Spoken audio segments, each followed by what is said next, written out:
Hello दोस्तों, कैसे हैं आप लोग। आप लोगों का स्वागत है आपके अपने चैनल फ्यूचर ऑनलाइन क्लासेस में। जैसा कि आप लोग जानते थे कि हम लोग क्लास 10th के बायोलॉजी चैप्टर 2 रेस्पिरेटरी सिस्टम मतलब श्वसन तंत्र पढ़ रहे थे।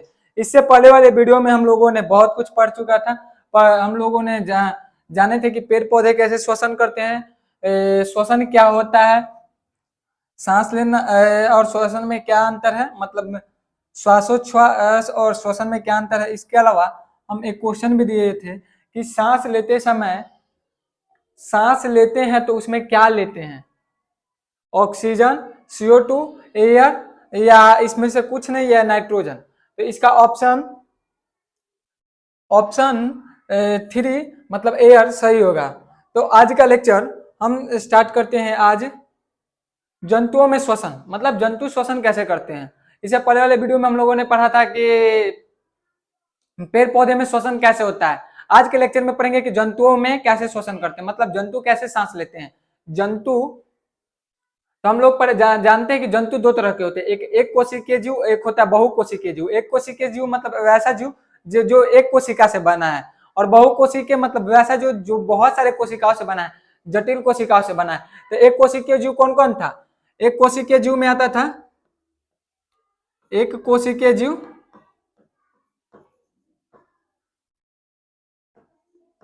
एक कोशिकीय जीव कौन कौन थे,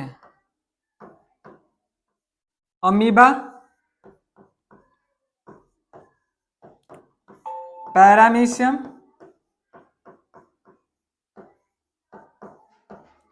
अमीबा, पैरामीशियम, ये सब क्या है, ये सब एक कोशिकीय जीव है, मतलब कि एक कोशिका से बना है। वही बात करें बहुकोशिकीय जीव जैसे कि मानव, जानवर, या ये सब क्या बहुकोशिकीय जीव है, मतलब वो बहुकोशिका से बना है, मतलब उसके अंग वो एक से अधिक कोशिकाओं से बना है। तो एक कोशिकीय जीव कैसे शोषण करते हैं और बहुकोशिकीय जीव कैसे शोषण करते हैं। तो जो एक कोशिकीय जीव है तो एक ही कोशिका है उसके पास, तो वो विसरण विधि द्वारा करते हैं। जैसे कि पेड़ पौधे विसरण विधि द्वारा करते थे, उसी तरह एक कोशिकीय जीव भी विसरण विधि द्वारा करते हैं। लेकिन बात करें कि बहुकोशिकीय जीव, बहुकोशिकीय जीव के पास एक विशेष अंग पाया जाता है, और उस विशेष अंग के माध्यम से वो श्वसन करता है। जैसे कि हम लोग जानते हैं कि इसी कारण यहाँ पे लिखा हुआ श्वसन तंत्र। श्वसन तंत्र किसे कहते हैं, मतलब श्वसन तंत्र मतलब कि हमारे इस श्वसन में बहुत सारे अंग भाग लेते हैं। जैसे कि आज हम पढ़ेंगे कि श्वसन में नासिका छिद्र, नासिका का पार्ट, ग्रसनी, लैरिक्स, फैरिक्स, उसके बाद सेल, ब्लड, बहुत सारे अंग काम आते हैं। मतलब हमारे इस श्वसन को कंप्लीट करने के लिए पूरे मतलब कि ऑक्सीजन को लेकर अंदर तक ले जाकर माइटोकॉन्ड्रिया में तोड़ने के बाद बाहर निकालने की प्रक्रिया में बहुत सारे अंग भाग आते हैं। तो इस प्रक्रिया को पूरे मर्ज करके क्या बोला जाता है, इस पूरे प्रक्रिया को मर्ज करके बोला जाता है श्वसन तंत्र।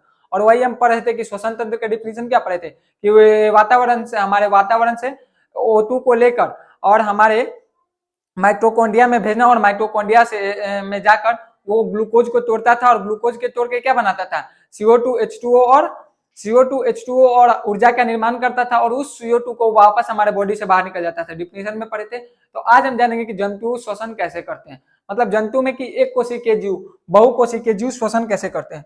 तो अब बात करते हैं कि एक कोशिकीय जीव श्वसन कैसे करते हैं या बहुकोशिकीय जीव कैसे श्वसन करते हैं। आइए समझते हैं। यहाँ पे लिखा हुआ है कि जंतुओं में श्वसन, निम्न श्रेणी के जंतु जैसे कि एक कोशिकीय जीव, एक कोशिकीय जीव, और बात करें जैसे कि अमीबा, पैरामीशियम में श्वसन गैस, ऑक्सीजन तथा कार्बन डाइऑक्साइड का आदान प्रदान कोशिका की झिल्ली से विसरण क्रिया द्वारा होता है। जैसा कि हम बात किए कि विसरण क्रिया मतलब कि वो उसके पास कोई विशेष अंग नहीं है, वो ऑक्सीजन मतलब वो ऑक्सीजन लिया छोड़ दिया। उसी तरह निम्न श्रेणी के बहुकोशिकीय जंतु, मतलब निम्न श्रेणी के जो बहुकोशीय जंतु है जैसे कि हाइड्रा में श्वसन गैसों का आदान प्रदान शरीर की सतह से विसरण के द्वारा होता है। उसके द्वारा, किसके द्वारा होता है, विसरण द्वारा। मतलब निम्न, यहाँ पे क्या, निम्न श्रेणी के, जो बहुकोशिकीय में भी जो निम्न श्रेणी के है वो उसमें एग्जाम्पल में क्या दिया हुआ है, हाइड्रा। हाइड्रा क्या है, इसका एक एग्जाम्पल है। वही बात करें कि उच्च श्रेणी के जंतु, उच्च श्रेणी के जंतु जैसे कि पक्षी, मैमेलिया, मैमेलिया में हम लोग आते हैं। मैमेलिया को अपने जीवन संबंधी कार्यकलापों के लिए अधिक ऊर्जा की आवश्यकता होती है, और अधिक ऊर्जा के कैसे प्राप्त होता है, भोजन के बाद जो ओटू जो तोड़ के ऊर्जा को निकालता था, तो ज्यादा ऊर्जा के उत्पादन के लिए इन्हें अधिक ऑक्सीजन की जरूरत होती है। इसके लिए इनके शरीर में विशिष्ट प्रकार के श्वसन अंग पाए जाते हैं। जैसा कि हम लोग बात किए थे कि इसके पास क्या होता है, विशिष्ट श्वसन अंग पाए जाते हैं। हम जो बोले वो सब यहाँ पे लिखा हुआ है। अब है कि अलग अलग जीव अलग अलग तरीका से श्वसन करते हैं, मतलब अलग अलग जीव के पास अलग अलग श्वसन करने के लिए अलग अलग श्वसन अंग है। जैसे कि मछली या जितने भी जलीय जीव है, मतलब जल में रहने वाले जीव है, वो किस प्रकार से श्वसन करते हैं, तो गिल्स के माध्यम से श्वसन करते हैं। उसके अलावा बात करें कि जो मेढक का बच्चा है जिसको टेडपोल बोलते हैं, वो किसके द्वारा श्वसन करता है, तो वो उसके पास श्वसन करने के लिए एक अलग अंग पाया जाता है। मानव के श्वसन करने का अलग अंग पाया जाता है। जैसे कि मानव किससे करता है, फेफड़ा के माध्यम से करता है। जलीय जीव गिल्स के माध्यम से करता है। श्वास नली से ट्रैकिया के माध्यम से भी जीव जंतु श्वसन करते हैं। तो आज हम यही पढ़ेंगे कि कौन जीव कैसे श्वसन करते हैं। जैसे कि श्वास नली ट्रैकिया द्वारा श्वसन कीटो, जैसे कि टिड्डा। श्वास नली मतलब कीटो जैसे कि टिड्डा, जिसे ग्रास हॉपर तथा तिलचट्टा में होता है। मतलब ट्रैकिया के द्वारा कौन सा जीव, ट्रैकिया के माध्यम से कौन सा जीव श्वसन करता है, तो बात करें तो टिड्डा हो गया और तिलचट्टा हो गया। वो किसके द्वारा श्वास लेता है, तो श्वास नली के माध्यम से। वही बात करें गिल्स जो होता है, वो गिल्स विशेष प्रकार का एक श्वसन अंग है जो जल में घुलित ऑक्सीजन का उपयोग श्वसन के लिए करते हैं। मतलब कि जो हमारे जल में ऑक्सीजन मिला हुआ है, हमारे जो जल में ऑक्सीजन है, उस जल के ऑक्सीजन के उपयोग करके जलीय जीव ऑक्सीजन को प्राप्त करते हैं। तो यहाँ पे यही लिखा है कि जल में घुलित ऑक्सीजन का उपयोग श्वसन के लिए करते हैं। प्रत्येक मछली में गिल्स दो समूहों में पाए जाते हैं। गिल्स एक चपटी थैली में स्थित होता है जिसे गिल कोष्ठ कहते हैं। मतलब जो चपटी थैली में गिल्स पाया जाता है उसको क्या बोलते हैं, जो चपटी अथी में पाया जाता है उसको गिल कोष्ठ बोलते हैं, गिल कोष्ठ। वही यहाँ पे लिखा है कि प्रत्येक गिल कोष्ठ में कई गिल पत्तलिकाएं पाई जाती है। वही बात करें कि कुछ अकेशरुकी जलीय जंतु जैसे झींगा, सीप, झींगा के नाम सुने होंगे, सीप मतलब ये सब तो लोग खाते भी हैं, जो नॉनवेज होते हैं वो खाते हैं, में भी जलीय श्वसन गिल्स द्वारा होता है। जलीय जीवन कैसे द्वारा होता है, गिल्स के द्वारा होता है। और इस प्रकार का श्वसन जलीय श्वसन एक्वाडेटिक रिस्पायरेशन कहलाता है। मतलब जो जलीय श्वसन को क्या बोलते हैं, जलीय श्वसन को एक्वाटिक रेस्पायरेशन बोलते हैं। आगे बात करें कि फेफड़ा के माध्यम से कौन श्वसन करता है, तो फेफड़ा के माध्यम से मनुष्य करता है और भी जीव करते हैं कि उपसंगवर्ती वो उच्च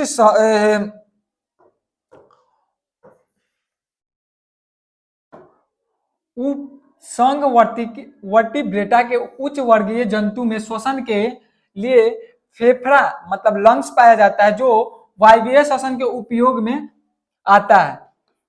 क्या आता है, वायवीय श्वसन के रूप में क्या आता है, फेफड़ा आता है। फेफड़ा को इंग्लिश में क्या बोलते हैं, लंग्स बोलते हैं। मतलब जो उच्च कोटि के जीव होते हैं और उच्च कोटि और उपसंग वर्टिब्रेटा जो आप क्लास 9 के बायोलॉजी के चैप्टर 2 में पढ़े होंगे कि वर्टिब्रेटा और जितना भी मैमल्स होते हैं इस सब के बारे में पढ़े होंगे। तो उपसंग वर्टिब्रेटा के उच्च वर्ग के जो जंतु है वो किसके द्वारा लेते हैं, लंग्स के माध्यम से श्वसन करते हैं। तो यहाँ पे लिखा है कि वर्ग एम्फीबिया मतलब मेढक में फेफड़े के अतिरिक्त त्वचा मतलब कि जो जमीन के अंदर जो मतलब आप सुने होंगे कि जो मेढक होता है वो जमीन के अंदर रहता है। जब बारिश के मौसम नहीं रहता है, जब बारिश का मौसम नहीं रहता है तो मेढक कहाँ चल जाता है, जमीन के नीचे चला जाता है और वो खुद को निष्क्रिय कर लेता है। मतलब वो किसी भी तरह का काम नहीं करता है। तो वो श्वसन कैसे करता है, वो त्वचा के माध्यम से श्वसन करता है। तो यहाँ पे यही लिखा हुआ है कि अतिरिक्त त्वचा तथा मुख ग्रसनी से भी श्वसन करता है। मतलब वो ग्रसनी से भी करता है, जो मेढक का बच्चा है वो ग्रसनी से भी करता है, फेफड़ा के माध्यम से भी करता है और त्वचा के माध्यम से। तो इससे क्वेश्चन आ जाता है, आप कंपटीशन लेवल का पढ़िए या क्लास 10th में भी कभी कभी क्वेश्चन आ जाता है कि मेढक कितने तरह से श्वसन करते हैं। तो मेढक 3 तरह से करते हैं। मेढक का जो बच्चा होता है जिसे टेडपोल बोलते हैं, वो किसके माध्यम से श्वसन करता है, वो श्वसन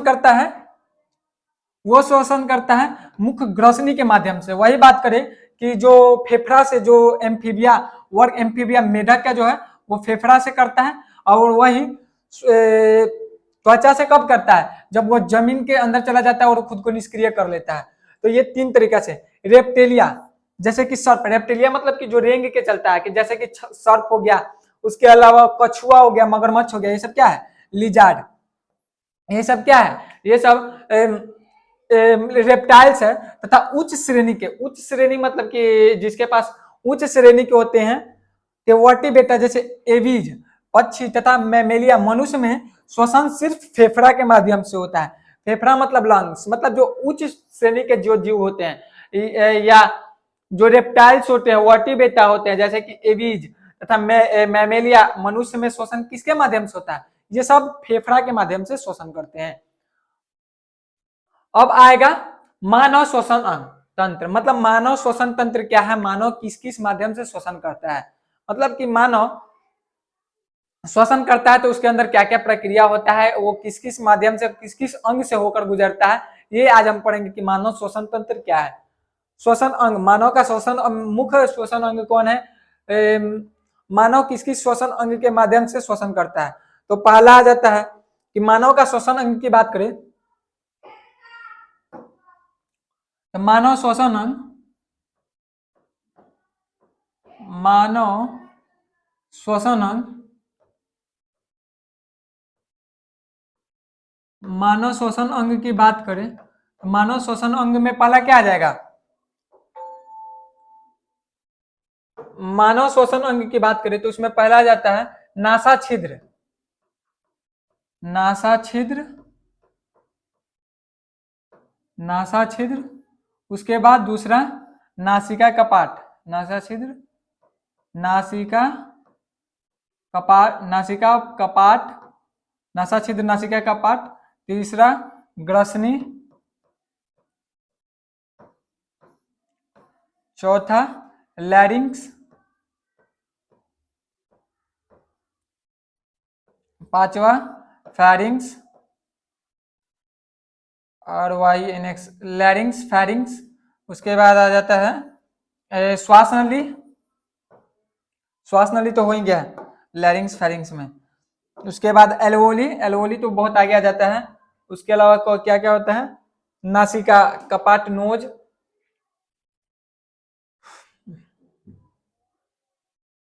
ट्रैकिया, ट्रैकिया एक हो जाएगा, फेफड़ा एंड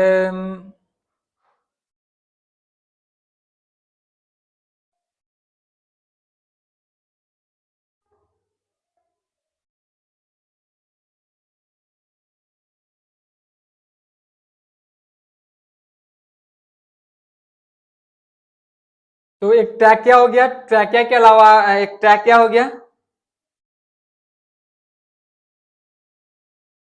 ट्रैकिया,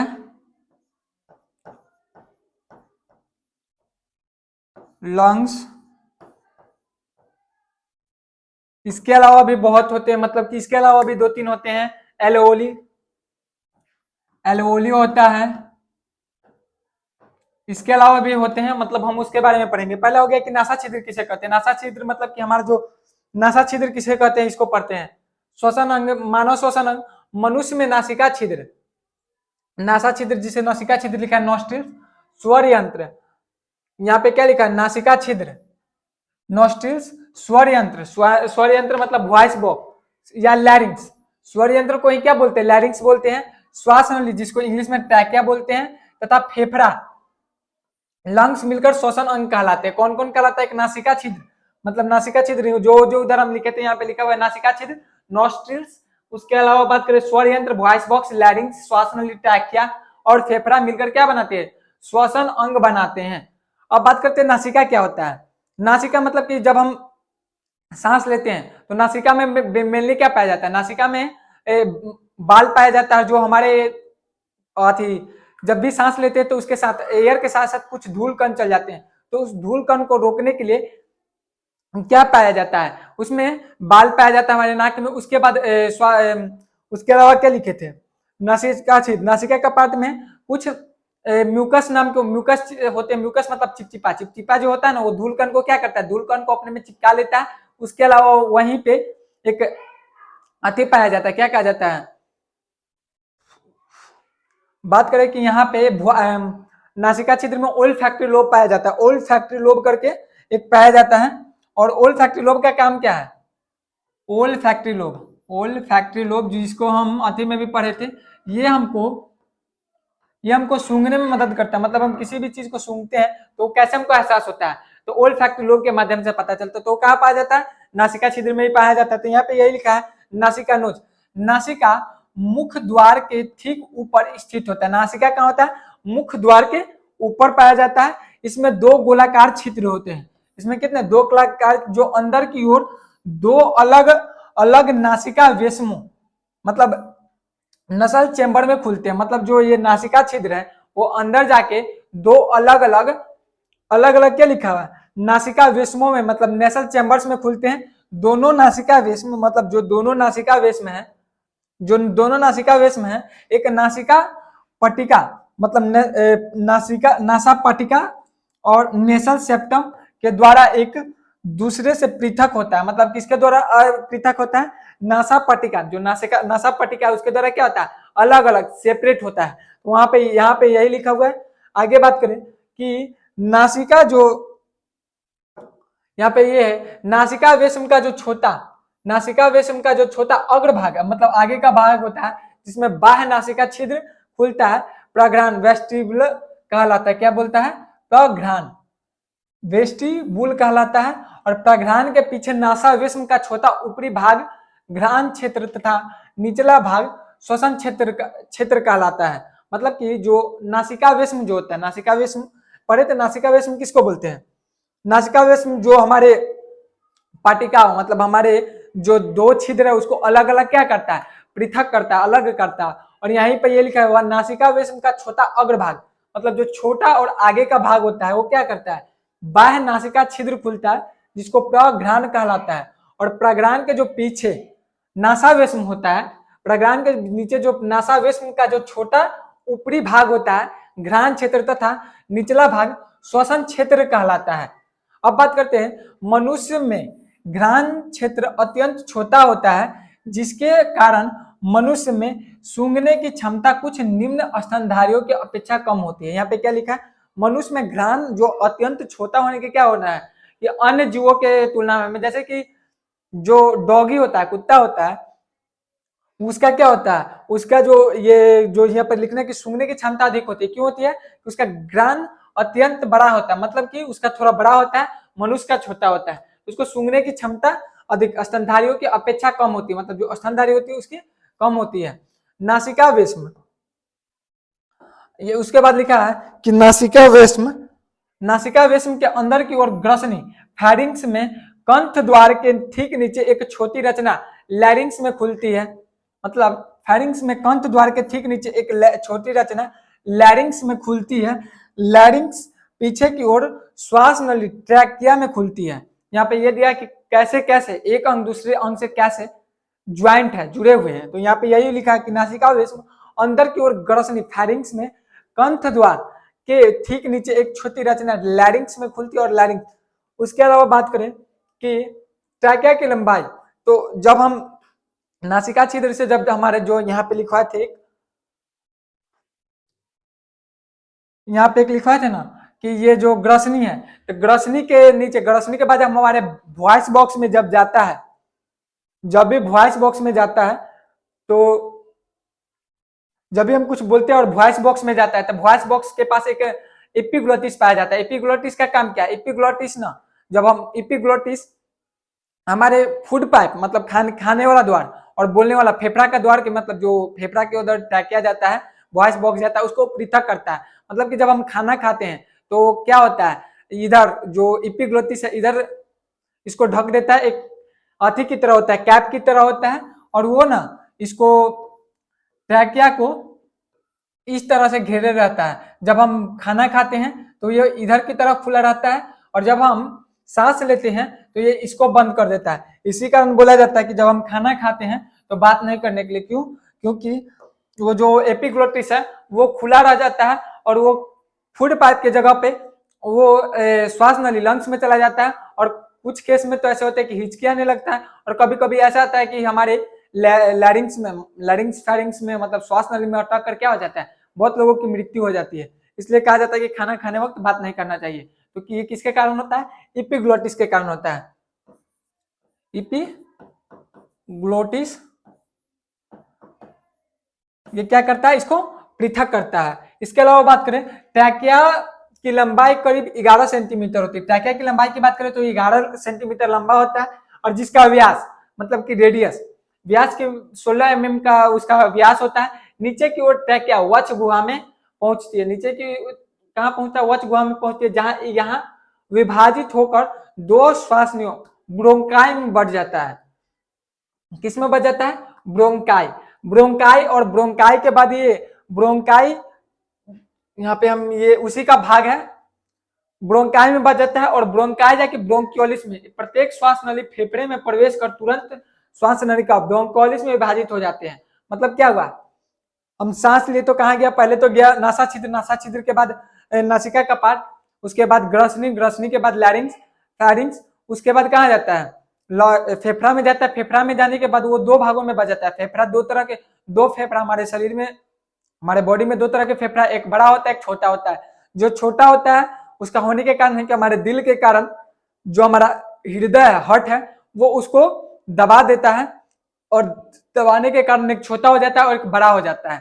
तो फेफड़ा में मतलब फेफड़ा आगे जाकर दो भागों में बढ़ जाता है। यहाँ पे यही लिखा हुआ है कि नीचे की ओर ट्रैकिया वक्ष गुहा में पहुंचती है, जहां यह विभाजित होकर दो श्वासनियों में बच जाता है, मतलब दो भागों में बच जाता है। और कौन बच जाता है, ब्रोंकाई बच जाता है। आगे जाकर वो क्या कहलाता है, ब्रोंकाई कहलाता है। और वो ब्रोंकाई ब्रोंकाई अलग अलग भागों में ब्रोंकियोलिस, मतलब कि जैसे पेड़ की गुच्छा होता है, कैसे पेड़ का डाल अलग अलग विभाजित होते रहते हैं, जैसे कि आप देखे होंगे आंवला का पेड़ तो कैसे कैसे अलग हो जाता है, उसी तरह इसका भी पार्ट अलग हो जाता है। और ब्रोंकाई ब्रोंकियोलिस में यहाँ पे लिखा है कि प्रत्येक श्वास नलियों में फेफड़े में प्रवेश कर तुरंत श्वास निकाल, श्वास निकाल जिसको इंग्लिश में ब्रोंकियोलिस कहते हैं, में क्या हो जाता है, विभाजित हो जाता है। और जितने भी ब्रोंकियोलिस है वो एल्वोली, एल्वोली में विभाजित हो जाते हैं। और एल्वोली कैसा होता है, वो होता है अंगूर के गुच्छे की तरह, मतलब अंगूर के गुच्छे की समान, मतलब कि यहां से हम श्वास लिए तो ये क्या हुआ, यहां से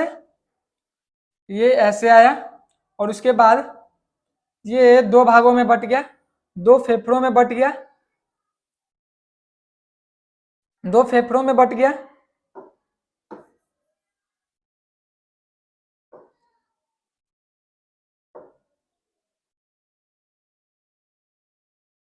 क्या हुआ, दो फेफड़ों में बट गया। और उसके बाद अंदर जाने के बाद ये क्या होता है, अलग अलग ब्रोंकाइस और ब्रोंकियोलिस में क्या हो जाता है, ब्रोंकाई और ब्रोंकियोलिस में बदल जाता है।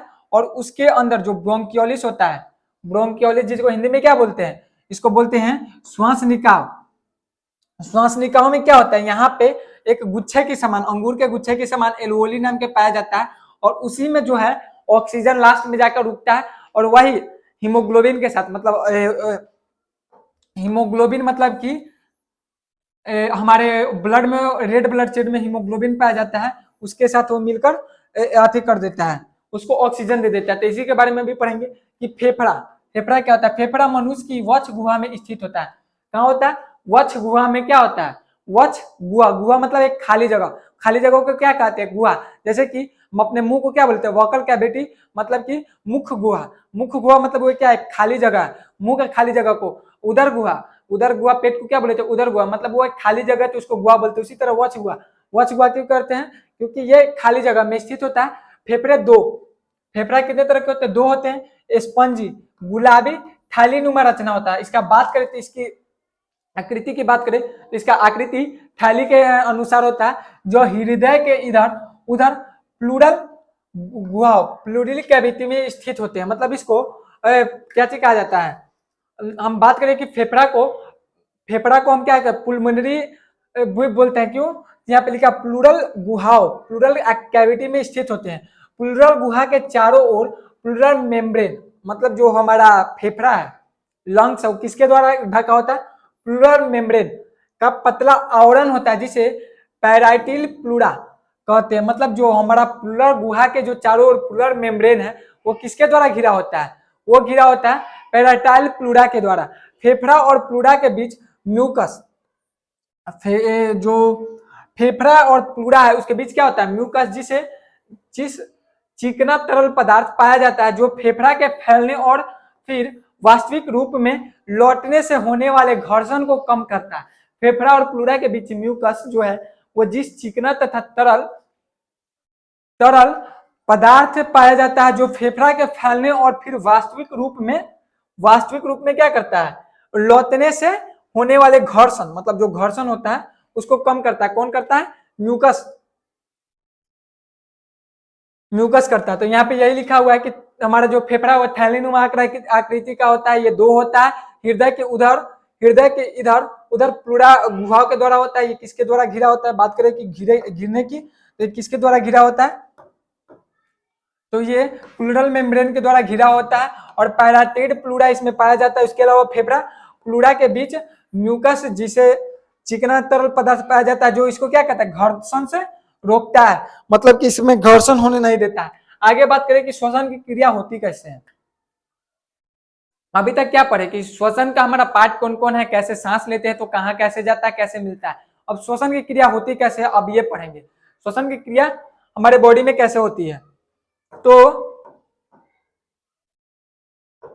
श्वसन की क्रिया की बात करें तो श्वसन दो क्रियाओं का सम्मिलित रूप है। पहली क्रिया में हवा नासिका से फेफड़ा तक पहुंचाती है, जहां इसका ऑक्सीजन फेफड़े के दीवार में स्थित रक्त कोशिकाओं के रक्त में चला जाता है। इस क्रिया को प्रश्वास इंस्पिरेशन कहते हैं। इसके विपरीत दूसरी क्रिया उच्छ्वास कहलाती है, जिसके अंतर्गत रक्त से फेफड़ा में आया कार्बन डाइऑक्साइड बची हवा के साथ नासिका से बाहर निकल जाती है। यहाँ पे ये लिखा हुआ है कि हम श्वासोच्छ्वास, मतलब कि सांस को अंदर लेना और बाहर छोड़ने की प्रक्रिया को क्या बोलते हैं?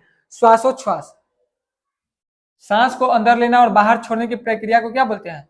श्वासोच्छ्वास।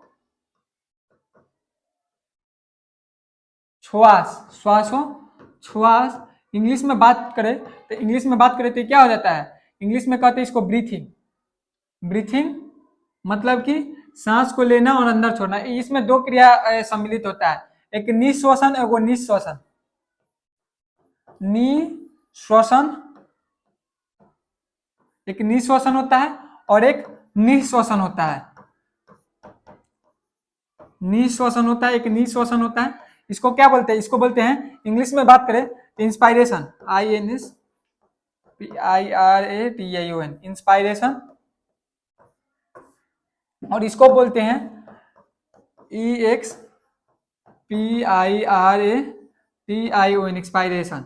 मतलब कि हम श्वास लेते हैं, ब्रीथिंग करते हैं, मतलब जब हम सांस लेते हैं इसको क्या बोलते हैं? श्वासोच्छ्वास में क्या होते हैं? हम ऑक्सीजन को अंदर लेते हैं और निश्वसन में क्या करते हैं? कार्बन डाइऑक्साइड को बाहर निकाल देते हैं। इसको क्या बोलते हैं? इंस्पायरेशन, मतलब सांस को अंदर लेना, और निश्वसन मतलब कार्बन डाइऑक्साइड को बाहर छोड़ देना। तो हमारा क्या है? तो यहाँ पे यही लिखा हुआ है कि श्वसन क्रिया में क्या होता है? सांस को हम अंदर लेते हैं और बाहर छोड़ते हैं, और हम निश्वसन बोले हैं उसको प्रश्वास और उच्छ्वास भी बोलते हैं। प्रश्वास और उच्छ्वास, इसको प्रश्वास और उच्छ्वास भी बोलते हैं। और बात करें कि हम जो अति करते हैं, इंस्पायरेशन करते हैं, मतलब निश्वसन करते हैं। निश्वसन जब हम निश्वसन करते हैं, मतलब इंस्पायरेशन,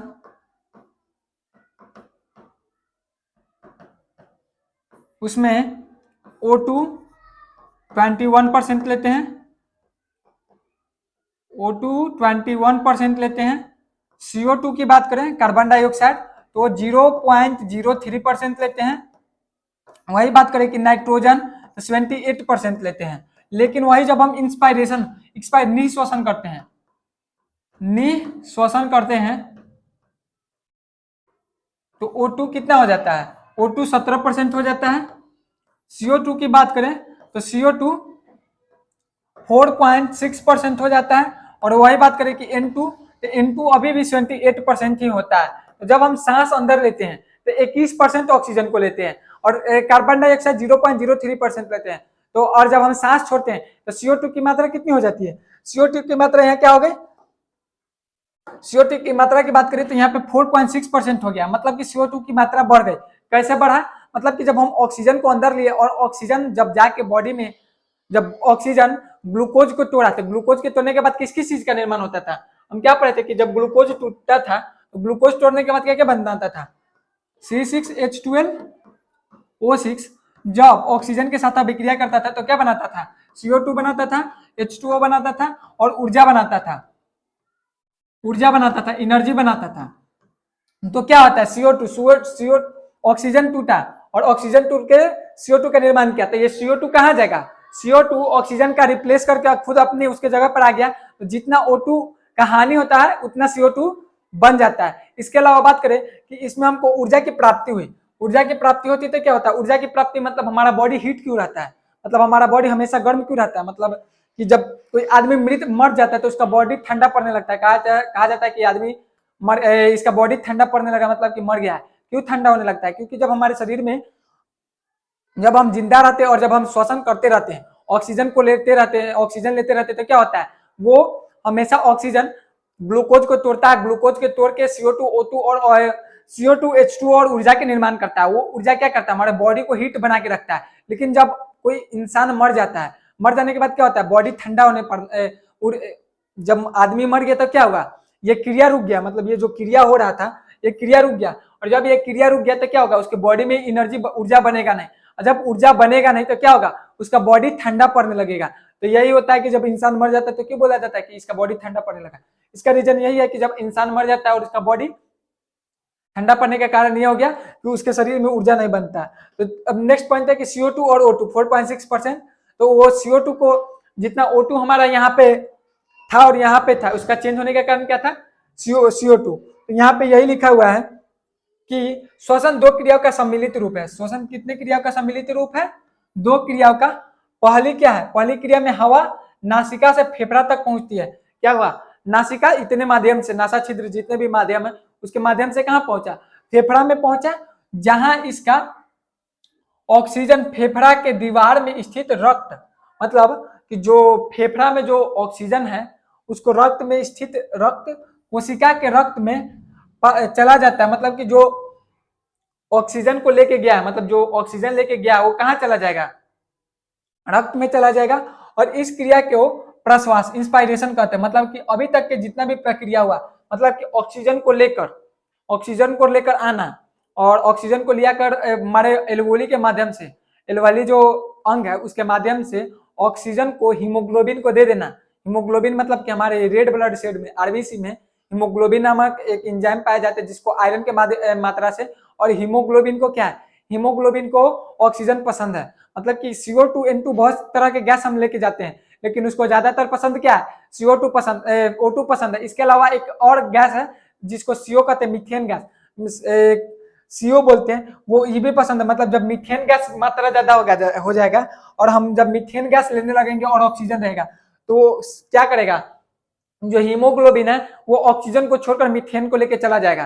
तो क्या है कि मीथेन हम छोड़ देते हैं, बात करते हैं ऑक्सीजन को। तो अभी तक के जो प्रक्रिया है, मतलब कि हम सांस लिए और फेफड़ा में जाने के बाद ब्लड तक जो पहुंचाना है, ब्लड तक ऑक्सीजन को पहुंचाने की प्रक्रिया को निश्वसन या प्रश्वास कहते हैं, इंस्पायरेशन कहते हैं। और इसके विपरीत दूसरी क्रिया उच्छ्वास कहलाती है। इसके विपरीत क्रिया मतलब कि जब हमारे बॉडी से जो CO2 बना और CO2 को उसी विपरीत माध्यम से, मतलब उसी के अपोजिट माध्यम से बॉडी से बाहर निकालने की प्रक्रिया को क्या बोलते हैं, उच्छ्वास बोलते हैं। इसको वह प्रश्वास और इसको उच्छ्वास मतलब एक्सपायरेशन कहलाती है, जिसके अंतर्गत रक्त से फेफड़ा में आया कार्बन डाइऑक्साइड बची हवा साथ नासिका से बाहर निकल जाती है, मतलब नाक के माध्यम से क्या होता है, वो बाहर निकल जाता है। श्वसन की दो अवस्थाएं प्रश्वास तथा उच्छ्वास मिलकर श्वासोश्वास ब्रीथिंग कहलाती है।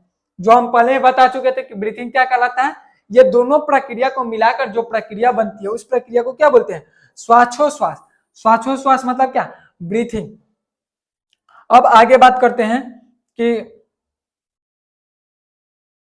अब ब्रीथिंग क्या है, फेफड़ा में श्वसन गैसों का आदान प्रदान, मतलब कि फेफड़ा में गैस का आदान प्रदान कैसे हो रहा है, मतलब कि जब हम ऑक्सीजन को लिया अंदर गया तो ऑक्सीजन, जब हम गैस को अंदर लिया हमारे बॉडी के अंदर गया तो गैसों का आदान प्रदान कैसे हुआ, मतलब प्रश्वास के द्वारा वायुमंडल हवा नासिका तथा श्वास नली से होती हुई फेफड़ा की वायु कोशिकाओं, एल्वोली को हिंदी में क्या बोलते हैं, एल्वोली को हिंदी में क्या बोलते हैं, एल्वोली को हिंदी में बोलते हैं वायु कोशिकाओं में पहुंच जाती है। वायु कोशिका के चारों ओर रक्त कोशिका का घना जाल होता है, जो वायु कोशिका होता है, एल्वोली होता है, उसके चारों ओर क्या होता है, रक्त कोशिका का घना जाल होता है। शरीर के विभिन्न भागों से शरीर का जो विभिन्न भाग है, अलग अलग पार्ट है, उसे क्या होता है, अनोस्कृत रक्त, मतलब अनोस्कृत रक्त का मतलब क्या होता है, अनोस्कृत रक्त का मतलब कि जिसमें ऑक्सीजन नहीं है, वो पहले हृदय में पहुंचता है और हृदय के माध्यम से हृदय में पहुंचता, पहले कहाँ जाता है, मतलब जो जिसमें ऑक्सीजन नहीं वो पहले कहाँ जाता है, हृदय में जाता है। और हृदय क्या करता है, हृदय उसको पंप करके फेफड़ा में भेज देता है, जहां इसे फेफड़ा में भेज दिया जाता है। ऐसे रक्त को सीरिया रक्त भी कहते हैं। ऐसे रक्त को क्या बोलते हैं, सीरिया रक्त बोलते हैं। आगे बात करें कि वायु कोशिका में स्थित वायुमंडलीय हवा में करीब 21% ऑक्सीजन होती है। वायुमंडल में कितना ऑक्सीजन हो रहता है, 21% ऑक्सीजन होता है, जबकि रक्त कोशिकाओं में स्थित सीरिया रक्त में ऑक्सीजन की मात्रा अपेक्षाकृत बहुत कम हो जाती है। कारण बताए कि क्यों हो जाता है, क्योंकि हमारे बॉडी में जब ग्लूकोज टूटता है और CO2 का निर्माण करता है, इसके कारण क्या होता है, और कोशिकाओं में स्थित सीरिया रक्त में ऑक्सीजन की मात्रा अपेक्षाकृत बहुत कम हो जाती है, अर्थात तो वायु कोशिका की हवा में ऑक्सीजन का आंशिक दबाव सीरिया रक्त की अपेक्षा बहुत अधिक होती है, जिसके कारण ऑक्सीजन का विसरण वायु कोशिकाओं से सीरिया रक्त में हो जाता है। ये सब हम बता चुके हैं। रक्त में स्थित लाल रुधिर कोशिका or red blood corpuscle, जिसको शॉर्ट फॉर्म में RBC बोलते हैं, रेड ब्लड कॉर्पस सेल के हीमोग्लोबिन ऑक्सीजन से संयोजन करके ऑक्सी हीमोग्लोबिन, मतलब कि जब ऑक्सीजन हीमोग्लोबिन से मिल जाता है तो उसको क्या बोलते हैं, ऑक्सी हीमोग्लोबिन बोलते हैं। तो हीमोग्लोबिन ऑक्सीजन से संयोजन करके ऑक्सी हीमोग्लोबिन में परिवर्तित हो जाता है, जो रक्त परिसंचरण मतलब ब्लड सर्कुलेशन के द्वारा शरीर के विभिन्न भागों में, मतलब शरीर के अलग अलग भागों में स्थित कोशिकाओं में क्या करता है, पहुंच जाता है। मतलब क्या हुआ, हम बताए कि कैसे ऑक्सीजन जाता है। क्या गया, वायु कोशिका में गया, वायु कोशिका में क्या क्या होता है, ऑक्सीजन पहुंचा और जो RBC है वहां पे सारा एयर पहुंच चुका है, N2CO2 या जितना भी तरह के मीथेन इथेन जितना भी तरह का गैस है वहां पे स्थित है। उसके बाद वहां पे हार्ट के माध्यम से वहां पे क्या क्या गया, ब्लड को सर्कुलेशन करके पंप करके भेजा गया। अब क्या करेगा, ब्लड जो है, ब्लड में RBC पाया जाता है, मतलब रेड ब्लड सेल में। हमारे शरीर में कितने तरह के रेड ब्लड सेल होते हैं, व्हाइट ब्लड सेल होते हैं, उसके बाद प्लाज्मा होता है, बहुत तरह के सेल ब्लड होते हैं। तो जो रेड ब्लड सेल होता है, रेड ब्लड सेल में हीमोग्लोबिन पाया जाता है। हीमोग्लोबिन आयरन की मात्रा से बढ़ता है। हीमोग्लोबिन को ऑक्सीजन पसंद है। हीमोग्लोबिन क्या करता है, ऑक्सीजन को चूर देता है और बाकी सारे गैस को छोड़ देता है। और वो क्या करता है, फिर हार्ट में जाता है और हार्ट उसको पंप करके पूरे शरीर में फैला देता है। और पूरे शरीर में जाके वो क्या करता है, ऑक्सीजन को फैला देता है। और वो ऑक्सीजन पैरोटिड ग्लैंड में जाके ATP का निर्माण करता है। ATP के माध्यम से जो CO2 का निर्माण होता है, उस CO2 को फिर हीमोग्लोबिन फेफड़ा में ले आता है और वहां से डायफ्राम, जो हमारे बॉडी में डायफ्राम पाया जाता है, वो डायफ्राम पंप करके उसको शरीर से बाहर निकाल देता है। आगे बात करें कि ऑक्सी हीमोग्लोबिन पुनः टूटकर हीमोग्लोबिन, जो ऑक्सी हीमोग्लोबिन है पुनः टूटकर हीमोग्लोबिन और ऑक्सीजन देता है। मतलब जो ऑक्सी हीमोग्लोबिन है आगे जाके क्या हो जाता है, टूट जाता है, हीमोग्लोबिन अलग हो जाता है और ऑक्सीजन अलग हो जाता है। और इस तरह ऑक्सीजन विभिन्न कोशिकाओं तक पहुंच जाता है, जहां इसका उपयोग भोजन अणुओं की ऑक्सीकृत कर ऊर्जा उत्पादन किया जाता है। इसके पश्चात उत्पन्न कार्बन डाइऑक्साइड फिर विसरण द्वारा कोशिकाओं से रक्त कोशिका के रक्त में पहुंचता है। यहाँ यह रक्त हीमोग्लोबिन से संयोजन कर कार्बोक्सी हीमोग्लोबिन बनाते हैं। मतलब कि जब हीमोग्लोबिन ऑक्सीजन के साथ अभिक्रिया किया तो उसको क्या बोलते थे, ऑक्सी हीमोग्लोबिन। लेकिन वही जब कार्बन डाइऑक्साइड हीमोग्लोबिन के साथ मिलेगा तो क्या उसको बोलेंगे, उसको बोलेंगे कार्बोक्सी हीमोग्लोबिन बनाता है, जो परिसंचरण के द्वारा इसी रूप में फेफड़ा में पहुंचता है। फेफड़े में कार्बो हीमोग्लोबिन पुनः टूटकर, मतलब जो फेफड़ा में जो कार्बोक्सी हीमोग्लोबिन है पुनः टूटकर अलग अलग हो जाते हैं और कार्बन डाइऑक्साइड उच्छ्वास के द्वारा नासिका वेश्म से बाहर निकल जाता है। उच्छ्वास के द्वारा, उच्छ्वास मतलब कि बाहर निकल के प्रक्रिया को क्या बोलते हैं, उच्छ्वास कहते हैं। उसके द्वारा क्या हो जाता है, नासिका वेश्म के द्वारा क्या हो जाता है, बाहर निकल जाता है।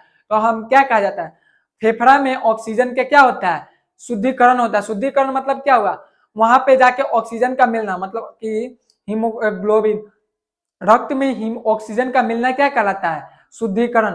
तो क्वेश्चन आता है कि ब्लड का, रक्त का, ब्लड का शुद्धिकरण कहाँ होता है? तो हम बोलेंगे फेफड़ा में। सो यहाँ पे हमारा चैप्टर जो रेस्पिरेशन है समाप्त होता है। और अब हम नेक्स्ट चैप्टर में, नेक्स्ट लेक्चर में हम क्या करेंगे? नेक्स्ट लेक्चर में इसका क्वेश्चन प्रैक्टिस करेंगे। इससे पहले वाले वीडियो का क्वेश्चन प्रैक्टिस हो चुका है और वो यूट्यूब पर अवेलेबल है, तो आप लोग देख सकते हैं। आज के लिए इतना ही। Thank you.